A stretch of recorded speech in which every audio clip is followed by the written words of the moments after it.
بسم اللہ الرحمن الرحیم۔ شروع اللہ کے نام سے جو بڑا مہربان نہایت رحم کرنے والا ہے۔ جب ساری دنیا منہ پھیر لیتی ہے تو اس وقت بھی اللہ آپ کے ساتھ ہوتا ہے۔ تم کسی کا کچھ مت بگاڑو، اللہ تعالیٰ تمہارا کچھ بگڑنے نہیں دے۔ میں تیری رحمت سے بالکل مایوس نہیں ہوں یا اللہ، بس مجھے میری ہر آزمائش میں کامیابی عطا فرما۔ جن کا بھروسہ اللہ ہو ان کی منزل کامیابی ہے۔ تم جانتے ہو تمہیں آزمائش میں ڈالنے سے پہلے وہ تمہیں آزمائش سے نکالنے کا وسیلہ بنا چکا ہوتا ہے۔ جب بھی دعا مانگو اپنی اوقات دیکھ کر نہیں بلکہ اپنے رب کی شان دیکھ کر مانگو۔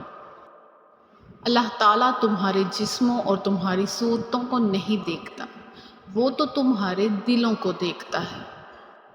بھیڑ بکریاں انسانوں سے زیادہ باخبر ہوتی ہیں کیونکہ چرواہے کی ایک آواز اور چرنا چھوڑ دیتی ہیں، اور انسان اپنی خواہش کی خاطر احکام الہی کی بھی پرواہ نہیں کرتا۔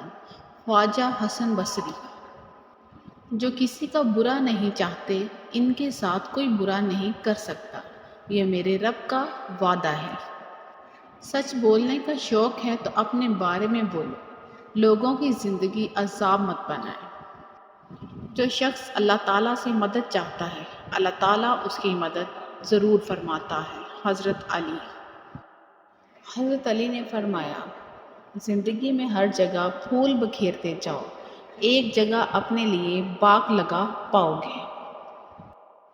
تم وہ مانگتے ہو جو تمہیں اچھا نظر آتا ہے، اللہ وہ دیتا ہے جو تمہارے لیے اچھا ہوتا ہے۔